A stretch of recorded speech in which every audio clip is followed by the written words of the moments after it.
Jadi Nabi Muhammad itu seperti apa sosoknya? Nabi Muhammad itu tidak terlalu tinggi dan tidak terlalu pendek. Saya pendek. Sedang. Enggak, antum ini sedang. Sedang. Ya, tidak terlalu tinggi dan tidak terlalu pendek. Nabi itu badannya bagus, postur tubuhnya bagus, menawan. Nabi SAW rambutnya tidak keriting dan tidak lurus. Tidak keriting seperti orang Afrika dan tidak lurus seperti orang Indonesia. Itu sedang. Nabi SAW rambutnya tergerai sampai di bawah telinga. Kadang-kadang sampai ke bawah. Nabi itu kalau botak selesai tahallul. 4 kali umrah, 1 kali haji. Dahinya Rasulullah lebar. Alis Nabi hitam melengkung seperti lingkaran hilal. Tidak menyatu. Di antara dua alis Nabi itu ada urat saraf merah. Kalau Nabi marah ketahuan, kelihatan. Hidung Nabi mancung dengan ujung kecil. Di atasnya terdapat cahaya. Sahabat yang menceritakan. Di atasnya ada cahaya gitu? Ya, enggak nampak kayak ada cahaya, terpancar cahaya. Dan kalau dilihat Nabi tidak diperhatikan dari jauh, dikirain mancung ke atas. Nabi SAW, pola matanya ini yang putih banget, yang hitam banget. Bulu mata Rasulullah itu panjang, pipi Nabi lembut, jenggot Nabi lebat, mulut Nabi lebar. Lebar kenapa? Menunjukkan fasih berbicara. Kan orang makin kecil mulutnya susah ngomong, susah kedengaran. Ini kayak kumur-kumur nggak jelas ngomong apa. Tapi kalau mulutnya makin besar, itu menunjukkan fasih berbicara. Nabi bergigi rapih, kayak embun. Ya. Kemudian kata sahabat, kalau Nabi bicara kayak ada cahaya keluar di antara gigi beliau. Masya Allah. Rasulullah SAW kalau berjalan cenderung ke depan, tubuhnya cenderung ke depan. Dia jalannya cepat, langkahnya panjang, dan cenderung ke depan. Karena jalannya cepat, sahabat lari mengejar Nabi. Saking cepatnya? Saking cepatnya. Akhirnya Nabi bilang, kalian di depan, aku di belakang. Nabi bersama orang yang sakit, orang sepuh, orang yang tua, sakit, lemah. Itu mereka berjalan di belakang Rasulullah. Kemudian Rasulullah SAW, kalau kita perhatikan beliau, dada sama perutnya rata. Dada sama perutnya rata. Itu menunjukkan Nabi itu sehat, olahragawan. Artinya beliau itu sedang berjalan. Kemudian Nabi menggunakan cincin dari perak. Ini kayak gini bentuknya, kayak gini. Ada 3 garis cincin Nabi.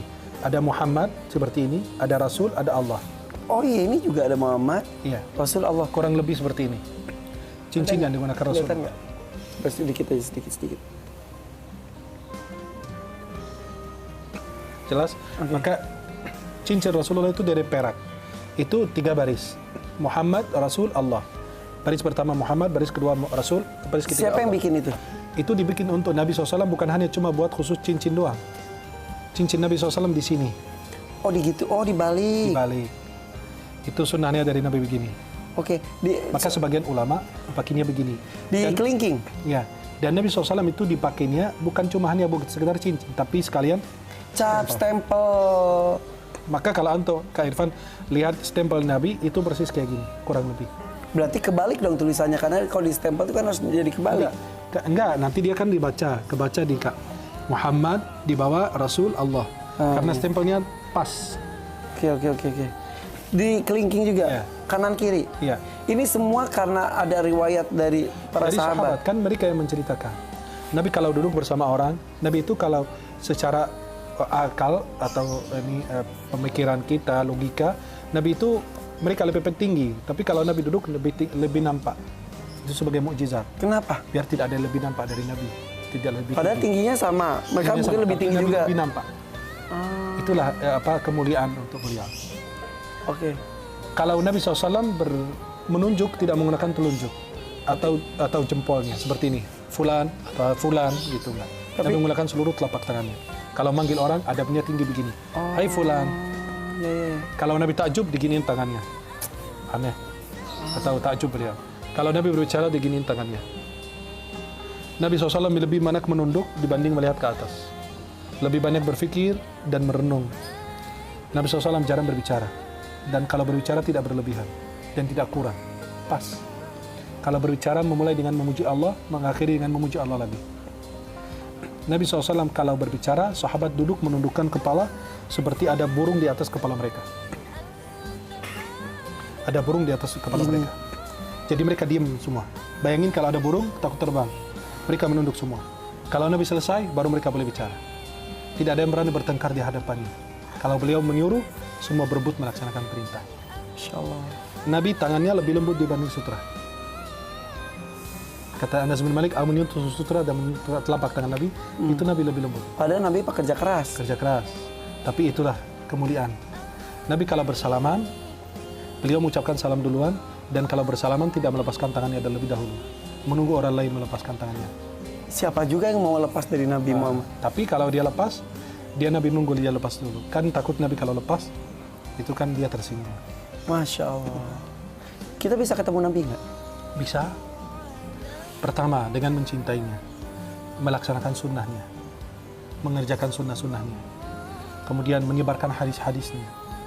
Kemudian kelima, bisa dengan kita, kata ulama, membaca surat Inna anzalnahu fi lailatul qadr 21 kali dengan niat mimpi Rasulullah.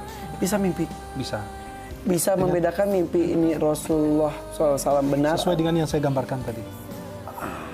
Maka ketika orang bercerita, saya tadi malam cerita mimpi Nabi, coba ceritakan ciri-cirinya gimana?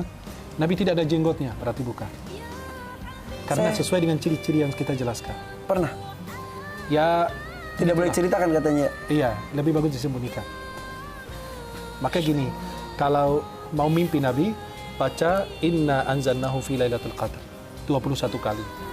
Atau baca surat Ya ayyuhal muzammil 41 kali dengan niat mimpi Rasulullah.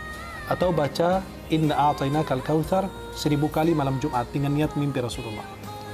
Kemudian membaca kalau kita bilang qasidah al-burdah, Maulaya salli wa sallim daiman abadan ala habibika khairul khalqi kullihim, itu ada bait yang ke-8 dibaca sebelum tidur berkali-kali. Na'am sara taifu man ahwa fa'arraqani wal hubbu ya'taridu al-ladzati bil alam. Itu bait yang ke-8. Bait yang ke-8 itu kita baca berkali-kali sebelum tertidur, insya Allah niatnya bisa mimpi Rasulullah. Saya akhiri dengan sebuah cerita Kak Irfan.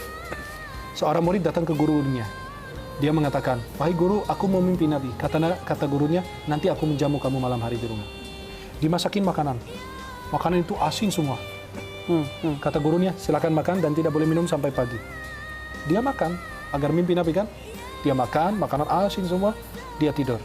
Akhirnya dia bangun, dia datang ke gurunya. Gurunya nanya, udah lihat Nabi semalam nggak? Enggak. Terus lihat apa? Saya minum air doang. Mimpi air aja. Air laut, air sungai, air semua. Kata gurunya begitu dengan Rasulullah. Kalau sampai Nabi itu melekat di hati, pikiran, sebelum kamu tidur kemenginginkan air, merindukan air, kepingin minum, jadi air yang mendatang. Coba kalau kamu merindukan Rasulullah seperti merindukan air, pasti akan hadir di dalam mimpi. Masya Allah. Itu cara. Ketemu di mimpi aja sudah bersyukur, alhamdulillah ya. Apalagi nanti di akhirat bisa ketemu. Maka orang yang jumpa di mimpi, insya Allah mudah-mudahan bisa jumpa dengan Ya Allah. Dan mudah-mudahan kita bisa mimpi beliau. Amin. Amin. Amin. Insya Allah.